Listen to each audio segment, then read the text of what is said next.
welcome to Authenticity Unleashed. I'm your host, Pam Rader, and I am so grateful to be here today with Aaron Volpatti, who is an incredible man for a myriad of reasons. He's a former NHL player.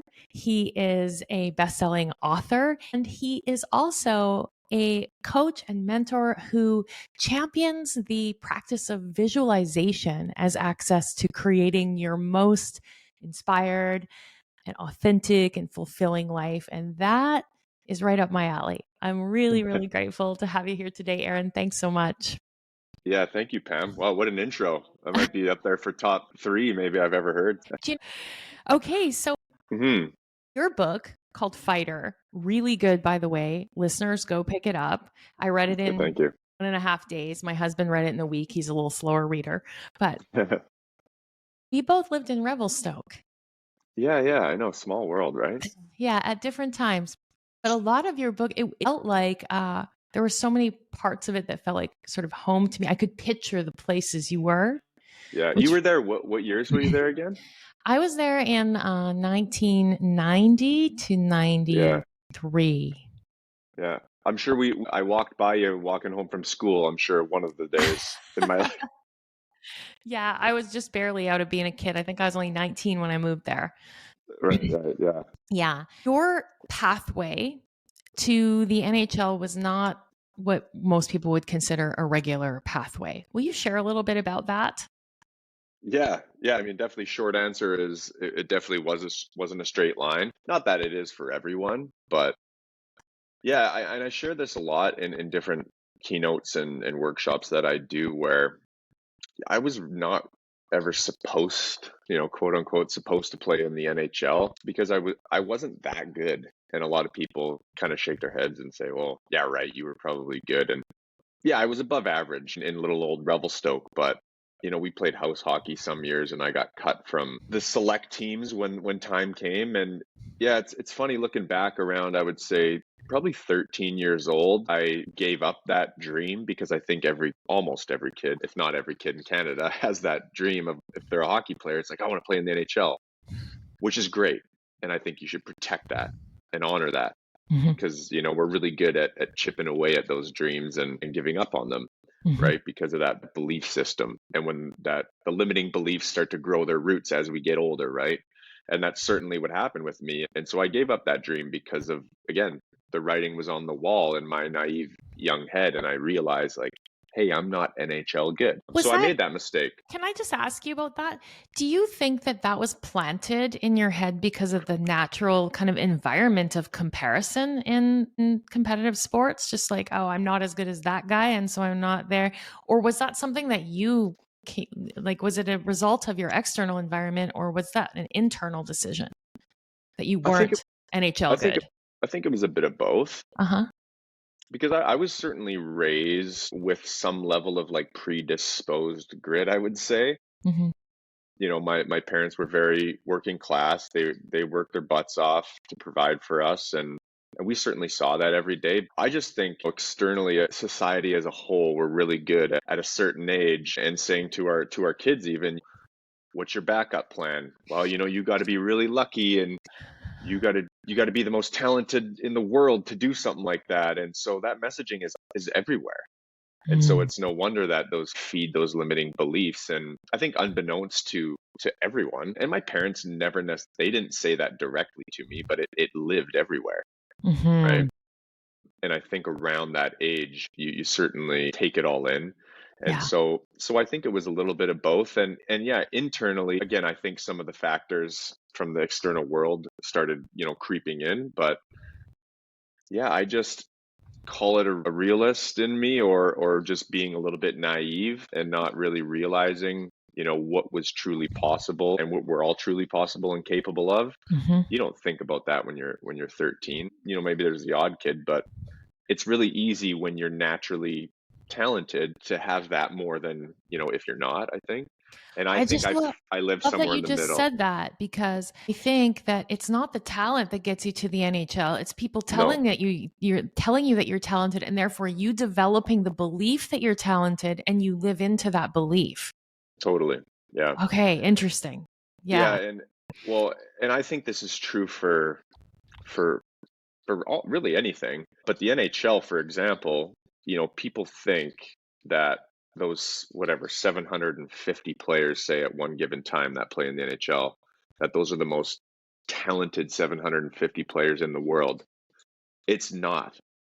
It's just not. There's exceptions like anything, yes, but I would say, at least over half are people that just outworked and truly believed that they were going to go there, and they were relentless and had that grit. They just had those things that maybe some of the people with the natural talent weren't exposed to and never had to really dig inwards to go find. And guys that are willing to fill a role, and be the best at that role. Like that's, especially for me, I was not in that 750 most talented players. I will tell you that with certainty. But again, it's all those other things that I had, and I saw it, I lived it, and it was certainly, yeah, very noticeable when you get that to that level of what separates people that make it and don't, and it's not talent anymore. I've heard the expression many times, and I believe it as well, just being in the yoga world for 25 years. And it's, again, not the most talented teachers and that are successful. It's like discipline and consistency eat talent for breakfast. Like, Totally do. Yeah. yeah. Yeah, and do you need to have some level of baseline talent to play in the NHL? Like, sure, we can agree with that. Mm-hmm. But that's what it is. It's a baseline level. So I guess pulling that back to my upbringing and my story, yeah, I really identified a new dream when I was around, a teenager, and threw out the NHL and thought, hey, if I could go get a scholarship, that would be pretty damn cool.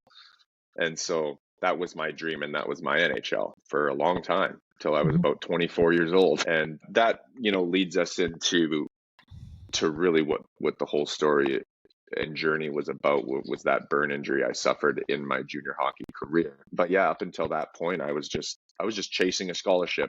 I didn't care if it was Division 1, Division 3. That was where I was headed. Yeah. Okay, so you had this for those who haven't read your book or haven't seen you speak, you had a catastrophic burn injury you were 17? I was 19. Okay. Almost 20. I think I was like, well, I know it. It was 6 weeks from my 20th birthday. And it wasn't real. I mean, it was an accident, but it kind of wasn't an accident because you were being quite a shit disturber. Yeah, you hit the nail on the head there. It was really both. It was both. Yeah. Yeah, and I guess to preface it, I was like many kids, especially males at that age, you think you're invincible and untouchable, and I was always doing stupid shit for adrenaline and attention and feeding that young ego. And I think even, looking back, kind of living up to that fighter stereotype, because that was, a big part of my role in hockey at the time. And the game was a lot different back then, a lot of intimidation, and that's a role I filled. I wouldn't have made it into that league any other way. And so, I had to build that foundation and grow my game from there. But at that time, that was a big part of my role. And I was kind of labeled, the crazy kid from Revelstoke that thought and did stupid shit and was the life of the party kind of thing.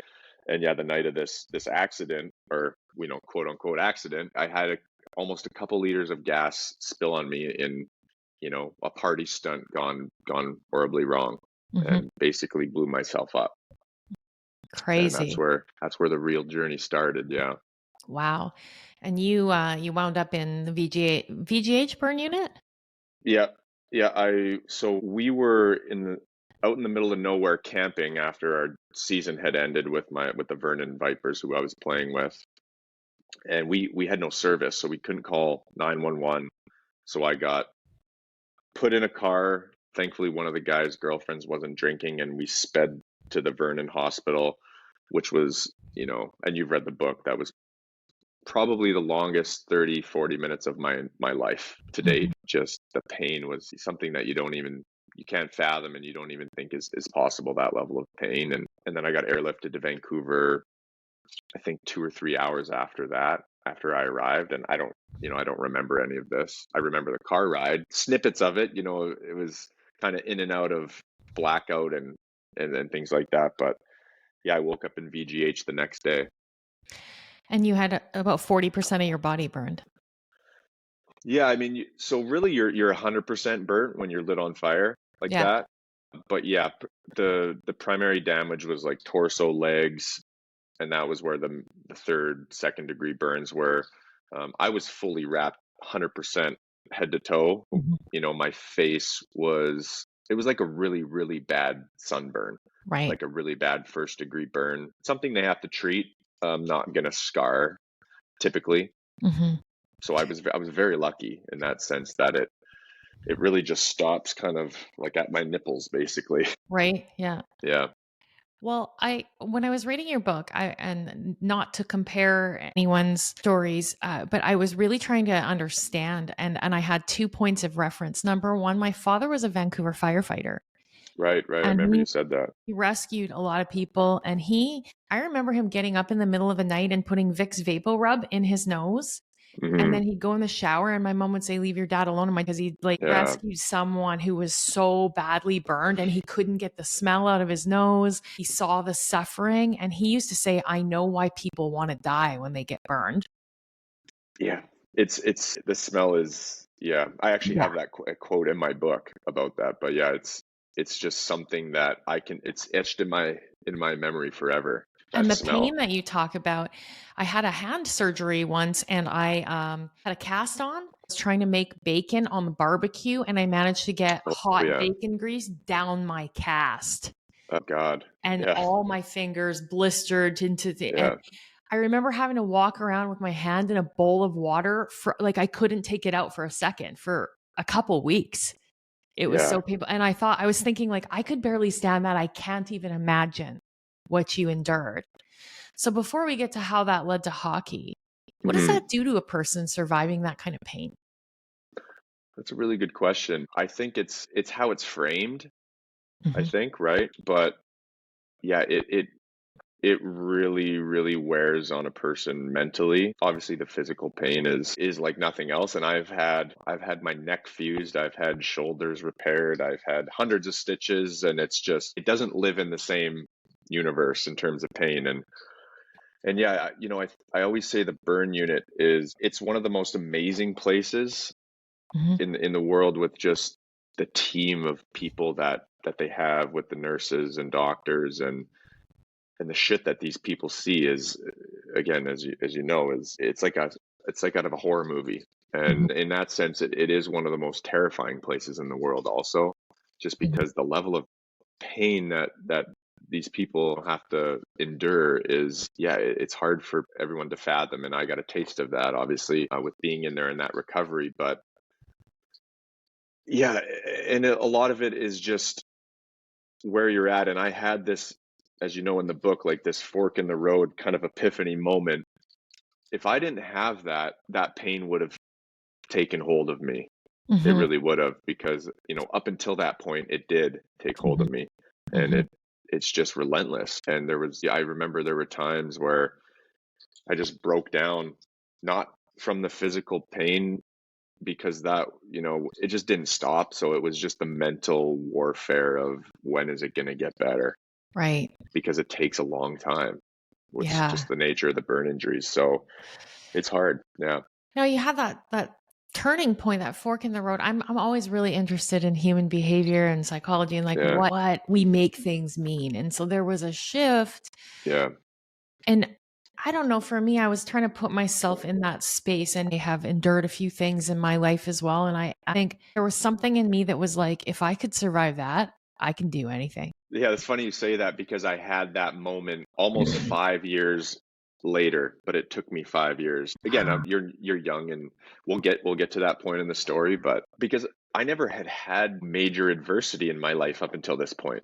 And so I didn't really have, you know, that tool in the toolbox, you could say. But yeah, I think, you know, that's why we need to go through difficult times. And, you know, I don't think the listeners need to go start screwing around with fire, but it's, as you know, life is going to come at some point in terms of the difficulties, and it certainly can provide an amazing opportunity, you know, for growth, and which we know, but it's easier said than done. And when you're living in that hell, to be able to put that into practice. But this door certainly presented itself, and that changed everything for me. I think that we spend as a society that we have this idea that we deserve to be comfortable. It's a Yeah, kind of a weird mentality, but in doing so, we are running away from the discomfort that is actually the thing that will have us find our power and our strength and totally. our peace. And it's not about chasing discomfort either, but it's about embracing it as a part of the totality of life. Yeah. It's just like we're not meant to be comfortable all the time. Sometimes we are and sometimes we aren't. But just Hmm. having that acceptance. And there was a point in your book where I could feel the energy shift where you were like, well, okay, Yeah, so this is where we're at. And now what's next? totally. Yeah. And I think it's a huge problem with our younger kids in society, and just trying to make their lives as easy as possible. I do think it's a big problem that we need to get better with or Mm-hmm. at.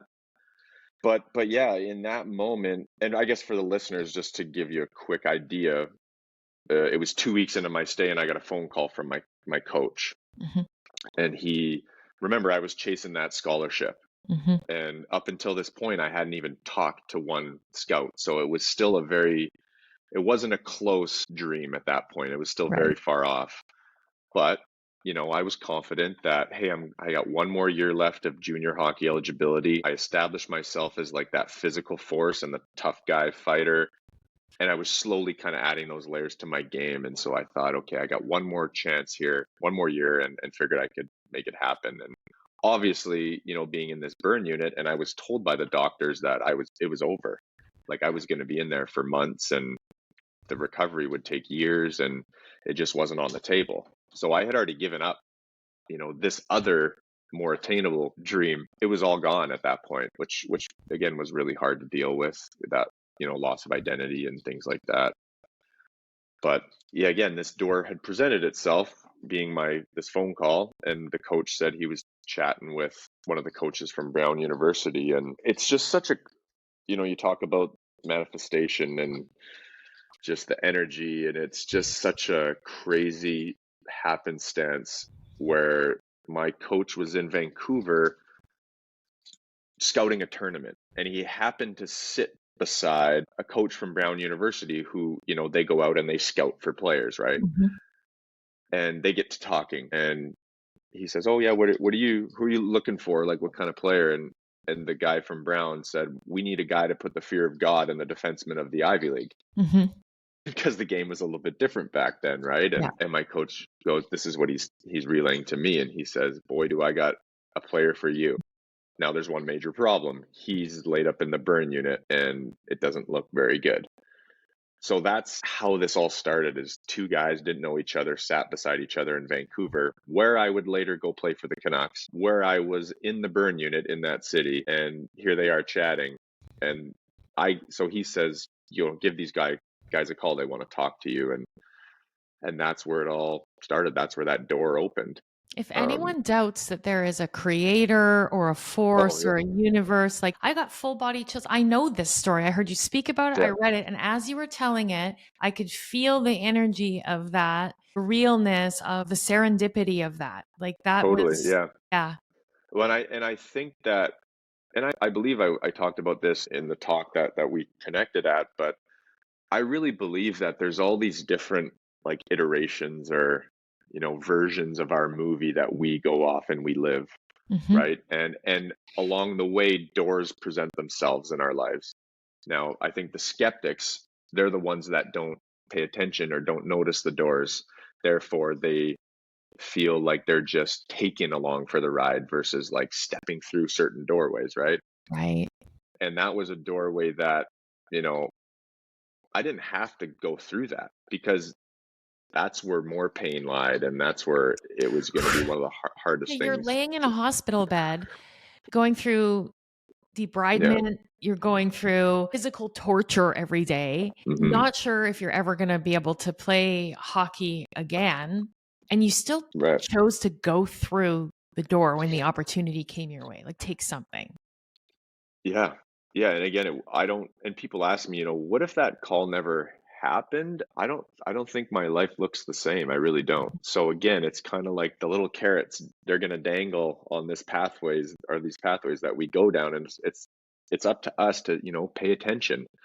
Yeah. And which one do I want to go chase, right? I And just came home from a retreat in Mexico. It's like a group of coaches like myself and really mhm, high level coaches. It was really questioning. There was a fellow there. His name's Luis. He's an amazing guy. And he said, we're all just like quantum wizards. It's yeah, kind of floating yeah, up here. And there's all these versions of your life that you could literally right, just go, no, I'm going to go into that one now. And he's like, you really get that. You can have any life you want. And there was something about the way he said it yeah, that reminded me of you with the doors. And I just thought all the people that are really successful, they kind of know that. right, yeah. Yeah. But I think they've had experience with it, Yeah. right? And often that experience is overcoming some sort of adversity, or it has to be hard, right? My teacher says that adversity is preparatory for greatness. I'd say it's a prerequisite. Yeah, right? Yeah, It's a yeah. prerequisite for Same greatness. You want to same be thing, great I at guess. anything? Guess what? Here you go. Right? Okay, Yeah, so you and get it's the so true. call and you're in the bed and what that's kind of when the shift happened for you, right? That you were going to fight. Yeah, I would say the shift would be an understatement. It's just like the that's when the light bulb went off and I said, "Holy, you know, okay, fuck these guys. They don't know Yeah. what I'm gonna do." And that was part of the I would some sort of anger a little bit, and I think channeled the right way that can be powerful because I used it to fuel that, this mind movie. And again, this is where I discovered visualization really Mhm.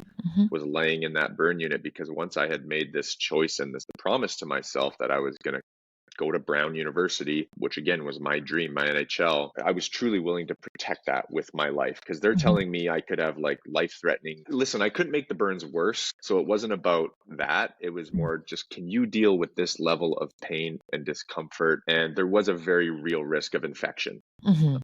But, you know, in my head, that was just, I really didn't care. I'm like, I'll Mhm. deal with that if it comes my way. And so that was all I had, my mind and this visualization practice, because I could not move. I was bedridden, and I almost, you know, was able to transport not almost, I was, which I didn't realize at the time. I was still just 19, but I was able to transport myself into this other reality and just go live in that reality where there are no limitations. Physical world, I was limited in that moment. And then I Mhm. could go and escape to that other world, which I was living this, and that's the technique I teach in my business, which is the cinematic mind mapping, where literally thinking about my life as a movie. And as human beings, we love stories, and that's why we love movies, and it captivates us. There's some emotion tied to that, and it can be a very, very powerful practice. And it certainly was for me. And with that, also reframing like my relationship with pain was a huge, huge piece of the recovery. And it really all started to change in such a powerful way. Um, and yeah, I was out of the hospital in 6 weeks. I wasn't supposed to leave, like, so that's a lot of, a lot of people don't know that. You read the book, but Mhm. um, I yeah, couldn't believe it. I kept the mom in me. I have 4 sons. I was like, "Go back to bed. What are you doing? yeah, yeah. Oh my god, Aaron, no. You're going to get an infection." I'm She wasn't super for it, I would Yeah, say, but I'm going to guess. that's the other part of it too, was that I had because listen, we can't do it alone. I think we need a support system. And yeah, my family especially my mom and dad they were a pivotal piece of that journey for They me, sound like because incredible people. Yeah. yeah, yeah. And there was a couple moments, especially in that recovery, where I told them what this plan that I had. Mhm. And the first one, I was when the first time I went outside in the burn unit it was right before my skin graft surgery, and I was starting to feel a little bit better. Again, I had this new movie of my life I was living, and this was all part of it. And I remember that was like the first time that they realized, okay, he's gonna be okay. Mhm. He's not gonna die. Yeah. He's gonna look a little gnarly and have some scars, but he's gonna live a relatively normal life and go off and do whatever he's gonna do. And they said that to me, and we're sitting outside, and Yeah, the fresh air, I just remember, because you're locked in a room for, it was about 3 weeks until I actually got some fresh air. And I told them this plan. I said, I'm going to be better than okay. I'm coming back to play hockey, and I'm going to Brown, or I'm going to die trying. And my mom, you could, like, she had a look of horror on her face. She's like, you're doing what? And, they didn't want to say, like, okay, go for it, son. Like, she's horrified. She's like, she wanted to say, well, let's see how it plays out. And God, can you just wait till the doctors say it's okay? That's what they wanted to say, but they didn't. They said, they looked at each other, and my dad was the one that said, well, you don't stop until you call us from that dorm room at Brown then. And, so great. and because they could have said what they wanted to say. And yeah, so I guess, the short is that I had an amazing support system. Yeah, I want to just pause there, because there's two things I want to bring light to. Number one, you just said your dad saying that is like vital. And I want to share this only because for our listeners, I love to give the breadcrumbs for how people can get to when I left my job as a medical lab assistant, I left a very abusive marriage. My husband tried to kill me, went to prison. Then I had a little boy by myself, and I was like, okay, what do I do? So I went back to school, got a job in a medical lab. I hated it. Every moment it was I did the thing for 19 years. Yeah. But my passion was in teaching and sharing and changing people's lives. And I wanted to leave my job to open a yoga studio. Anyone even now would tell you you're crazy, because people in yoga don't make money. And then, and I had no other plan than that. Yeah. And it was my dad who said to me, everybody will tell you you're crazy. Yeah. But you know what? They're just scared. They're scared, and they're jealous that you're going to live your dream and you have the courage to do it. So they'll try to bring you down to their level. He said, don't listen to any of them. You go do whatever the fuck you want. And if you need support, your dad's here. And I never forgot that. And all we need is one person. And so I think we can try to be those people for other people. Oh, absolutely. Yeah. And I totally agree. If someone says you're crazy or they're calling you that, you're on the right track. Totally. Yeah. Because I couldn't have dreamed of doing any of the things I'm doing now if I hadn't taken that one risk. Right. Leave my safe job, Yeah. That's such a good point. I'm actually reading a book right now called The Second Mountain. I don't know if you've heard of that or read it, but it really talks about how, most of us will climb two mountains in our lives. And the first mountain is the one I certainly climbed. And I think you would resonate with this in your first career. It's the one that, it's for the ego, it's for the self. And there's nothing wrong with that, and that's the one where we go make the money, and again, we're fulfilling that ego. And then often we'll get to a point at some, time in our lives, and we think like, okay, I got the money, I got the toys, I got all these things, but is this all there is? And what they call it, a midlife crisis or whatever people go through, they get to a point, and I think maybe, what you're saying for yourself maybe is you get to this point and you're like, there's got to be more to it than this. And that's when you get called crazy, because you leave your job or whatever it is and you want to go do something else. And the second mountain is all about service to others. Yeah. Right. Yeah. And the money doesn't matter. Yeah. And the money, I actually heard and we're going to go off the path, but this is how these things go. Yeah. But I heard a really cool interview from Dana White, who is like the founder of like UFC. Yeah. I don't know what else he does. I think he's, tons of money, right? And he said, whoever was interviewing asked him, what do you want to be like remembered for, like this legacy you have? And he kind of paused and he thought about it. And he goes, I just want to be a good fucking dad. And that's what that's all I care about. Yeah. And the interview was like, what? I didn't think he was going to say that. Yeah. And he just goes, money is a tool to have fun. And if you look at it any other way, then you're backwards. Yeah. And I thought that was so true, and that's again the second mountain, and people get to a point where they realize that, and money's one of these, pillars or whatever that, we think is important or whatever in our life. But it's made up. It's a stand-in for what we value. Yeah, that's totally. All. Yeah. Yeah. And when you're gone, it don't matter. Yeah. No one remembers that. They remember the memories you had with your family and the service you gave to other people and the difference you made in people's lives. No one gives a shit about that. anyways, just I think going back to what you said, it reminded me of that in that book, and that because that's also where I'm at, Mm-hmm. where you know I lived that, and the first mountain was the hockey. Mm-hmm. And again, there's nothing wrong with that. It provided a lot of things for me. It wasn't easy, right? And it wasn't supposed to be, but now, and I had to go through this, the valley, so to speak, between the mountains after hockey. Mm-hmm. Like that was the hardest time in my life. I was Yeah, depressed. you get to Brown, and then you Yeah. get drafted into the NHL, you play, and then you got another injury. Yeah, well, I mean, and we're jumping ahead, and so I never got drafted because I was older, but I was signed as like a free That's right. agent, is how it works. But I'm a girl. I don't know. yeah, yeah, we forget, don't worry. And but yeah, and so after hockey certainly was that valley for me. Just, you know, again, like I had that career-ending neck injury, the loss of identity. I was going through a divorce. My dad got diagnosed with ALS, and like the walls just started crumbling down around me, and I got pulled down deep into that valley. And again, you think there's no way out, and it's what led me to my second mountain, which was just making a difference in people's lives. And the passion behind that will give you the financial piece of that often, but it's again the foundation of the service to other people and making a difference that way in I people's think it lives. was Gandhi who said, if you want to find yourself, lose yourself in the service of Yeah, others. yeah, yeah. You're losing your sense of self in a way, and Yeah. that's the ego slowly dying, and it's all service to other people. Now, you said something else before we get back on the path that I wanted to just Yeah, yeah.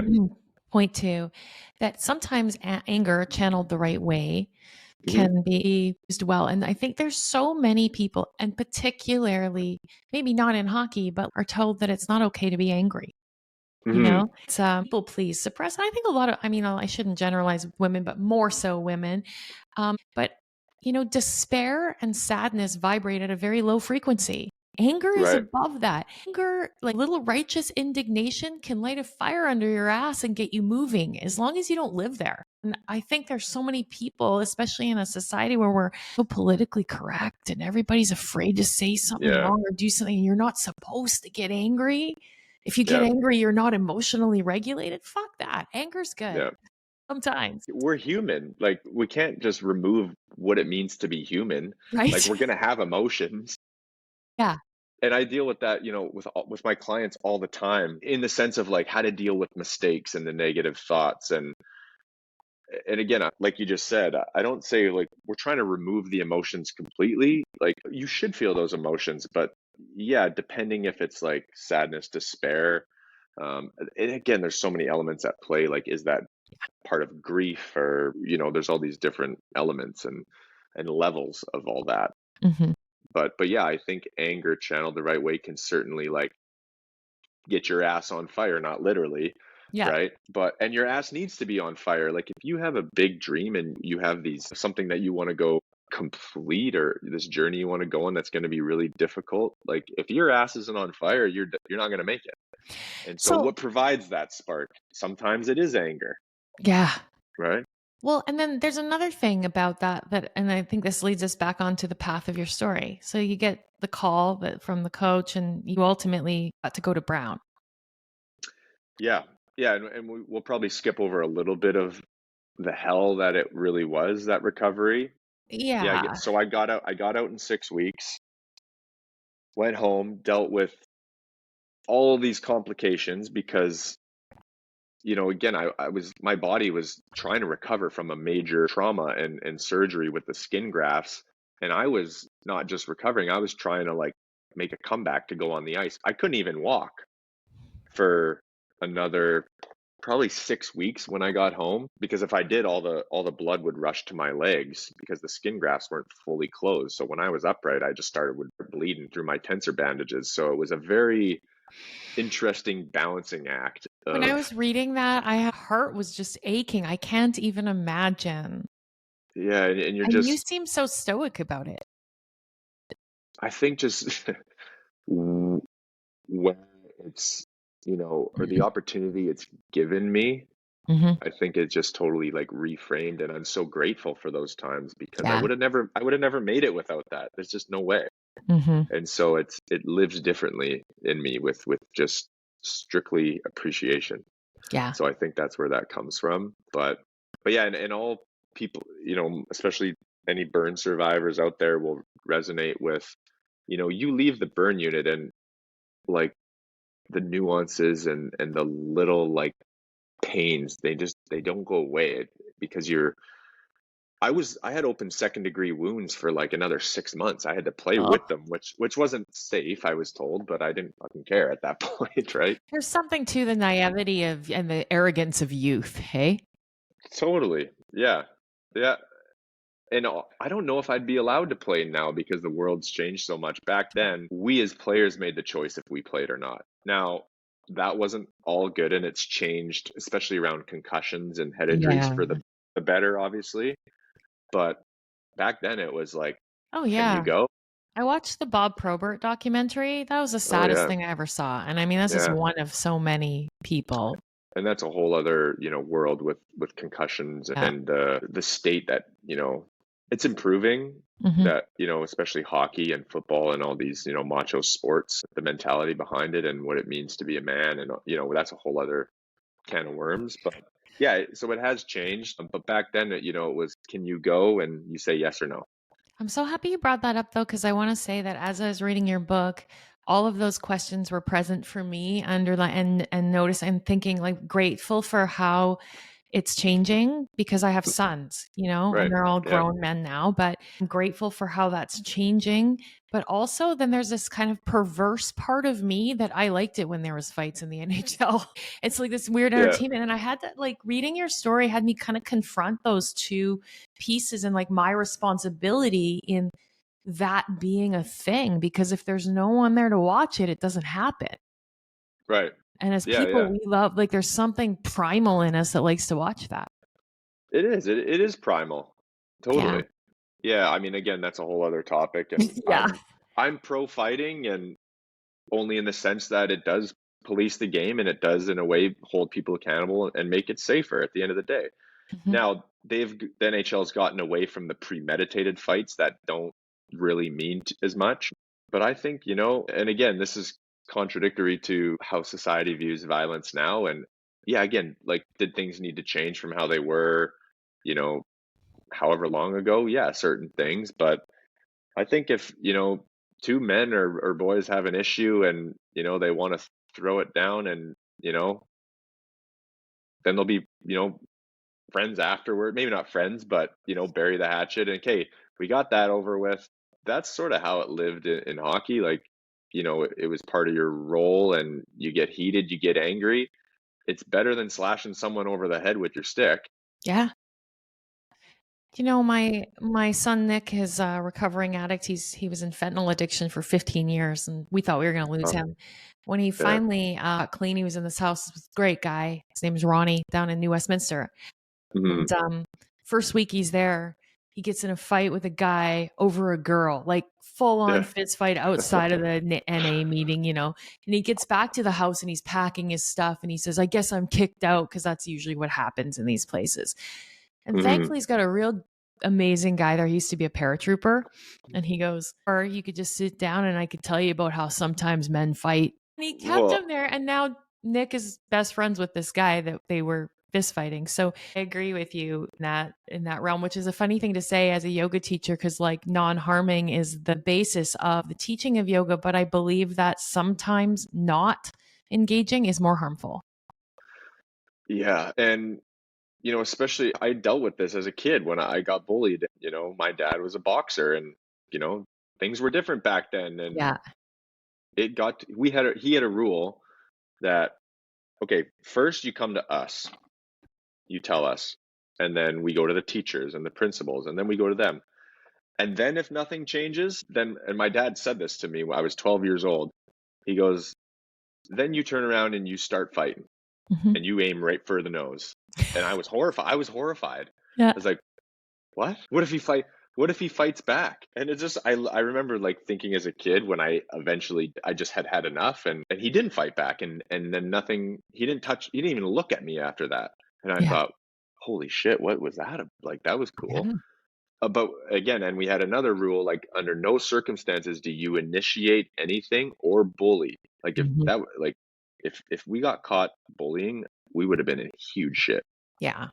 So, but there comes a time, and I think like an example now is like what bullying looks like. And I agree, like, do we need to, cultivate a society of inclusivity and just being kind? Like, absolutely. Yeah. But that's just unfortunately not how it goes all the time. Mm-hmm. And there's some bad apples out there. And I don't think, does that ever change? Probably not. We'd like to think it would, but I think that's just being naive, because there's a lot of, people that have had really shitty things happen to them, and that's often where this stems from. But they may be bullies. If we could get rid of bullying, like, then give that person like a Nobel Prize, and that would be amazing. And if we get back to this topic of like no thorns, no roses, sometimes Right. the bullies have us confront ourselves, and sometimes they make us look inside to what matters for us, and they spark some righteous indignation, and they get us catalyzed towards something that matters to us to cause change in the world. And so maybe bullying is a necessary part of like climbing the mountain. Like, it's preparatory in some cases. And wouldn't it be nice, because none of us want our kids to be bullied and all of that, but also, like, again, are we just removing a discomfort that then does a disservice to society? I don't know what the answer is. Yeah, I think, it's such a good point. And I think, even for myself looking back, what I was taught in those moments was not to like physically fight back, more fight back for like what's right, what you believe in, and fight for something that you want to love and protect. And that's what I took from it. And it really changed everything with that bullying. And I think, the society that kids live in, and they get bullied, whether it be social media, and now they're just getting it everywhere when they go home, and you're telling that person that they can't like stand up for themselves. How, what does that teach us also? Right. And again, I'm not condoning violence, but I think, we agree that like, hey, there comes a time where you might have to fight back. And maybe that doesn't always look like a physical fight back. But maybe you're writing a letter somewhere, you're calling in a complaint, or you're, whatever that is. But there comes a point when we have to stand for something. Totally. Yeah. And when we have to stand for ourselves, I believe the work precedes the worth. We start to feel worthy when we actually stand up for ourselves. So you go through this horrific recovery, you're not even recovered yet, and you get to Brown, and you still got, there's so much there, but I have a question about this, because I want people to read your book. You guys, you have to read this book. It's so good. Thank you. But you get there, and you talked about anger being a catalyst, and then you talked about like the fire underneath us and all of that. Did you have anxiety when you got to Brown? Like, did you have doubt in your abilities? Did you have fear? No, it was quite the opposite of all that. Okay. Yeah, but I lost that spark of, the anger came from, I really channeled it in, I'm going to prove all of you people wrong that said I cannot do this, and prove myself right. Of like, I just felt it. I'm like, something's there. Like, I know I'm capable of doing something amazing with this adversity. And so that anger came from just proving all these people wrong and proving myself right. When I got to Brown, like, remember, that was it for me. I never thought about the NHL once. I just didn't think about it, because do you think if the carrot had been dangled, you would have been nervous? No, I don't. Well, so the carrot was dangled, and we'll get there. Okay. But my first 3 years at Brown, I was just happy to be there.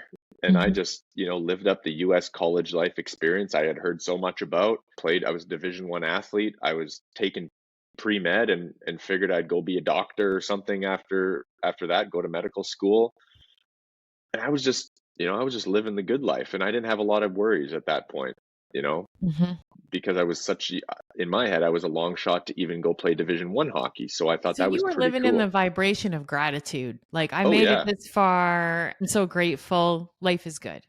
Well, and you know, when you go through traumatic events like that, I think it shifts your perspective on life, and so that's totally where the gratitude came in. And I was just like, I'm gonna, enjoy these 4 years because fuck did I come from, some hard shit before that. Yeah.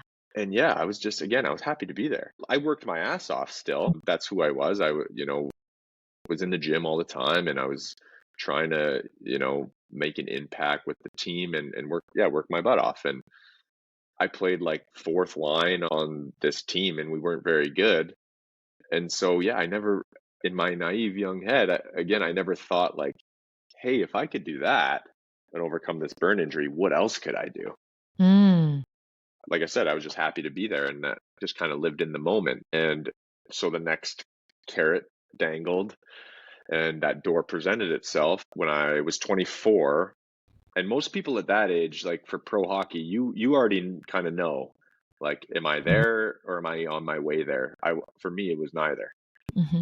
right? And so my assistant coach pulled me aside after our year ended, and he asked me that question. He said, "Hey, you ever thought about playing pro hockey?"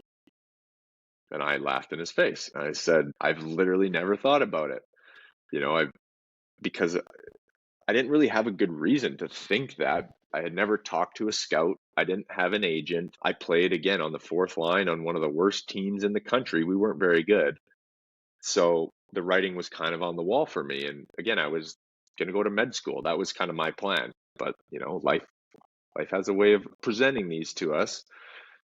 And yeah, he said, I really think if you worked on your game, I've never seen anyone hit the way you can hit. You can skate. I know you can fight from your junior days. Then I think you could really have a solid like 5-10 year career in the AHL, which is the league right below the NHL.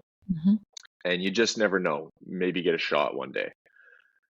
And I went home and naturally sort of thought about what he had told me.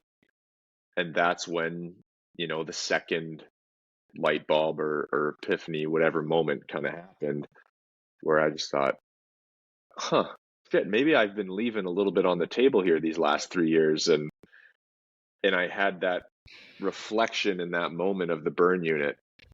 And it was kind of like a proverbial slap in the face where I was just like, hey, dumbass, like, what have you been doing here these last 3 years? Right? Like if we can do that, you could go play in the NHL. That's got to be easier than what you just overcame a few years prior. Mm-hmm. And that's how it lived. And that's where I decided to, again, kick that door down and, run through it and kind of adopt the mindset that I had back, during that recovery and this visualization practice and that mind movie that really guided me throughout that time because I had totally abandoned all of that when I got to Brown. I didn't practice any of that because again, I didn't think there was anything after that. Right. And so once I, again, similar to the burn unit, made that choice and that promise to myself that I was going to go play in the NHL and they'd have to cut my legs off before I stopped. That Mm-hmm. was like the mentality, right? And so in that moment, I had to go back to that visualization practice and go to work on this new mind movie. And it was just, I didn't know a ton about, I knew a little bit, based on some of the things I learned at Brown with, the neuroscience classes and the plasticity of the brain and these types of things it kind of opened a little bit of a door into the learning of the quantum world and how our brain and body work together. I sort of just scratched the surface, but it was kind of a cool, in a way, it almost sort of proved of like what I had been through at like a physiological level on the way to that getting there. And then when I went to work on this new mind movie, I just became obsessed. And so that's the other, similar to the burn unit, but that's the other piece of this practice is yes, we know that we can, cultivate a sense of belief and trust in ourselves through practices like this and meditation, right? Mm-hmm. I think the other piece that maybe people don't fully understand is that the obsession and, every choice and your habits every day to align with that vision you have. That's the other piece of this practice, is it really cultivates that as well, because the reality is it's not a sit on your ass and visualize this mind movie and I'm going to Yeah. watch Netflix all day and cruise social media, obviously, right? I actually want to just, this is something I really want to pull apart because you're amazing at this. In the way that you're speaking, there's so much woo woo talk, especially in my world and the coaching and yoga and all of that, about manifestation. Well, you can't just lay on the fucking couch and No, like that's not dream how it about, and works. people think that they can. But I was in Mexico. I met this man named his first name was Anthony. His last name escapes me. He was in the NBA. And he Okay. came to speak to us, and he had kind of a similar story. Was never meant to make it, and like all of that kind of stuff. And there got some injuries, and nothing like yours, but like a story like that. But he just keeps reinventing himself, and was talking about the visualization. But I asked him a question. I said, a lot of people are out there visualizing and nothing's changing, but you seem to have this innate grit and determination and discipline about you. Yeah. And so it's that combination of the application, the mind movie. What I hear you saying, the mind movie gives you like a target to aim for, gets you in the feeling of it. And then what do? Do you reverse engineer the habits and the standards you would have to hold to get that and just start living those? Yeah. I mean, for the most part. So, like, listen, here's with manifestation and all that. And the reason that this type of practice works so well is that if we can create an experience in our minds when we're having this visualization of our movie, and what creates experience, emotion, right? So if we can cultivate that emotion, now in a sense we're tricking our brain into thinking that that movie has already happened. So our brain thinks we've already become that person. And I certainly felt that. Like, I walked around like I had already been in the NHL that entire senior year at Brown, and my energy shifted. And again, I was just hell bent on going there. And I had that belief and trust that I was going to go there. But to the point we're talking about, every time I came out of that practice, was I tricking my brain? Yes. But the reality is, once I was back in my physical world, whether I'm in my room, under a tree, in the rink, visualizing this movie, my thought was, holy fuck, that felt really damn good. I'm obviously not there right in this moment. So what am I going to do to get myself closer to that? And guess what I'd do? I'd go back to the gym, or I'd go back on the ice, right? And so this is especially necessary when things get hard, because it's easy to feel that way when things are easy and you're maybe feeling some good flow and momentum. But you're not going to feel like that every day. There's going to be days you wake up and you're just like, holy fuck, I've been grinding this for a few months now. Like, I don't really notice anything shifting. But then that's where okay, I know that means I need to go put on my soundtrack, go take myself into that movie, go live that reality. And every time I came out of that, I was excited to go back to work. Yeah. You have a soundtrack that you played with your visualization, just like motivational, like music that motivates you. Total. Well, think about any movie. What happens if you remove the soundtrack? I mean, come on, Rocky, give me a break. So I use that example because it's just the token, everyone hears that movie and it's almost, the song, and you're kind of transported into the movie if you've seen it. You're anticipatory and just kind of like, yeah. You've seen the movie 1,000 times, but you know what's going to happen, and you're excited anyway. Yeah. So I definitely encourage people to do that I work with it when that's a great when you're writing this movie, because it just adds a layer of emotion. As human beings, we really like music, right? Because it adds that emotional element. Like, think of, examples are, you have a shitty breakup and that song comes on and you're just overcome with emotion, or you're on a road trip and like that song comes on and you just get goosebumps and you're just like, oh, right? Or if you've seen like a live concert and you get that goosebump feeling, that's what I tell people. I'm like, that's what you want to create for your own movie, right? With a soundtrack. So if you're able to do that, you're on the sweet spot. And so when they're creating a movie, a mind movie, it's not like an outcome. It's like you're living in it, right? From what I understand, like you're walking like as though you're looking at the people that are with you. What are the sights, the tastes, the sounds, the smells, all of it? Just kind of like you're living a day in that, like you've already achieved it. Is that? Absolutely. Okay. Yeah. Yeah. You're trying to, again, picture yourself in the ending of this movie, whatever it is. And the how you get there, that's where it's kind of accepting and embracing the unknown, because it's not going to be, I always say a the answer linear to line, how is yes. right? Just be a yes for Yeah. it and then open yourself up to it and you'll figure it out with the how. But you have Yeah. to fully be a yes for it before the how will present itself.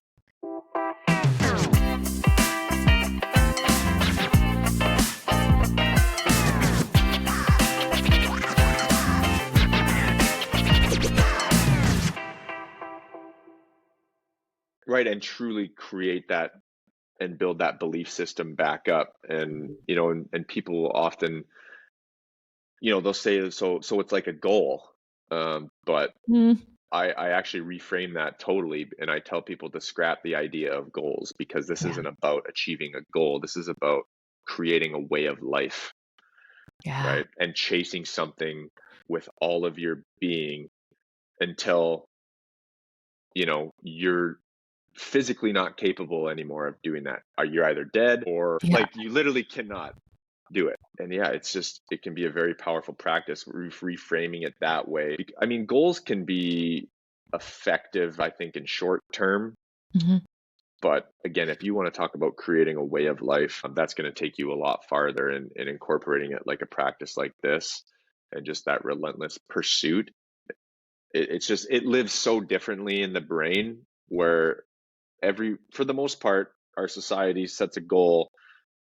For most of us, it's like a hope and a wish, and like, hey, that's our goal. But hope is for suckers. It has to be backed right? up by action.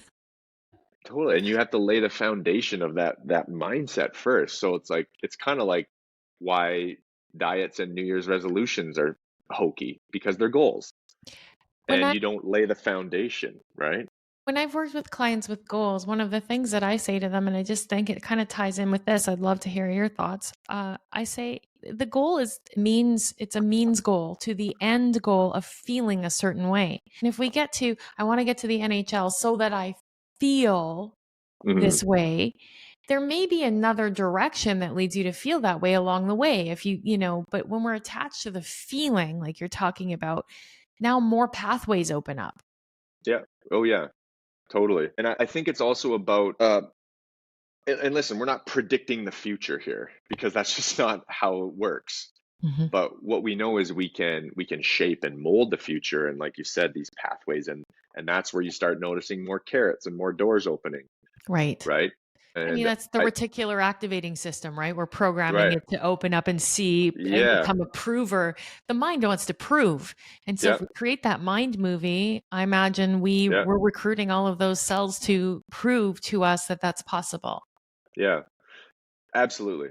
Yeah. And I think too, the bigger picture, like for me, I could have not made the NHL. Like, was that a possibility? Sure. I sure never wavered on that for a second. But yeah, is that the reality? Yeah, maybe. Yeah.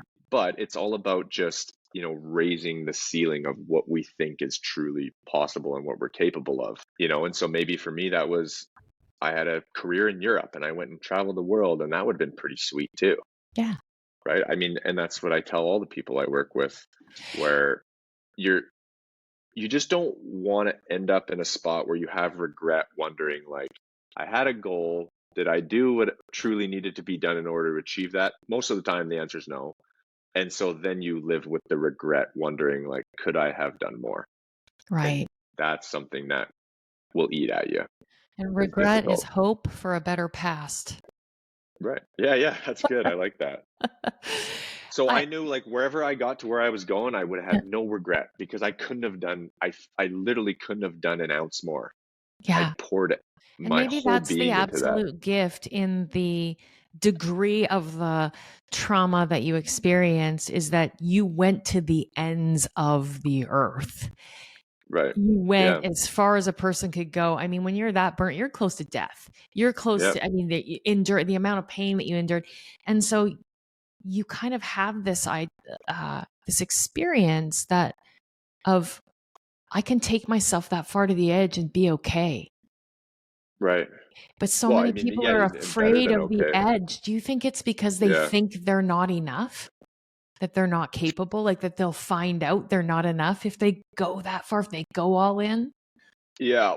Yeah, short answer, yes. I think again, the society we live in is really good at reinforcing the limiting beliefs, right? And as human beings, we're just wired to think of like what could go wrong? What if I fail? Right? And we almost become addicted to those negative pathways. Mm. And it takes a lot to break those down. It's hard.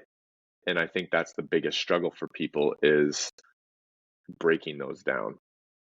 And again, rewriting a movie for what they want their life to look like or what it could look like if they truly started to build that belief system that we have as kids back up, Yeah, right? because every 4-year-old thinks they're going to the NHL and you can't tell them that they're not.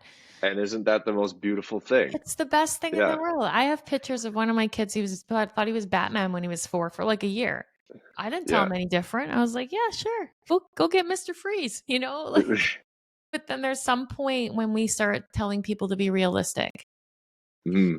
And I just never want to be one of those people in the world. I want to be a person who is like full of a little bit of magic, sprinkles to land on people, that maybe the words that we say are the ones that they keep in their mind and their hearts when no one else believes in them. Yeah. I think that's the greatest gift that we can give, I think. Right. And Yeah. so so you do this now, you teach people this practice and you have like a whole, like you speak and you coach. How can people come to work with you? Because there's going to be people who go like, wow, that's amazing. I'd love to meet this guy. How do I work with him? How do they find you, Aaron? Yeah, well, I mean, everything's just my name. So my website's aaronvolpatti.com. My social media is at Aaron Volpatti. So those are the two easiest ways. On my website, there's, a form you can fill out and get in touch or DM me on Instagram. That's the one I check, from time to time. So that would be the easiest for sure.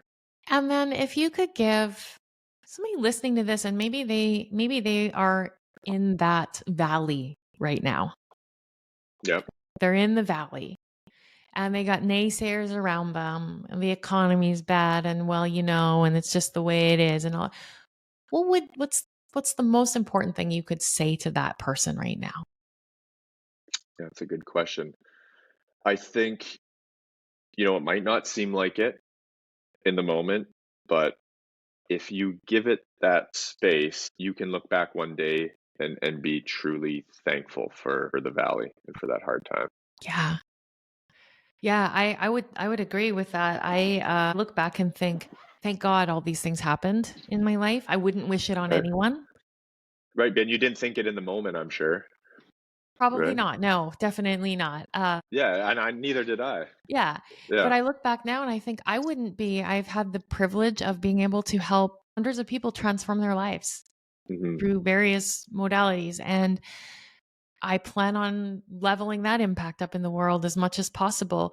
And none of that would be happening. In fact, I think I'd be an insufferable asshole if I hadn't had all of the things that happen that humbled me, Right. Totally. Yeah, I love that. I love that that's your advice. Is like, yeah, one day you're going to look back and this is going to be the thing that you're so grateful for. Like that is the thing that will catapult you to the dream if you give it that space. Yeah. Oh, I love that. Thank you. And no one so remembers a boring movie that's easy the whole time, right? So it's like if you can pull that into your movie, then it's going to be that much better. Yeah, or a perfect movie, the perfection thing. Like, no, let it be messy. Be a yes. There's for a the reason mess. they don't exist. Yeah. Yeah. I really appreciate you taking the time to talk to me today, Aaron. I know my listeners are going to get a lot out of this. Thank you so much for being here. Thanks, Pam. It was a pleasure.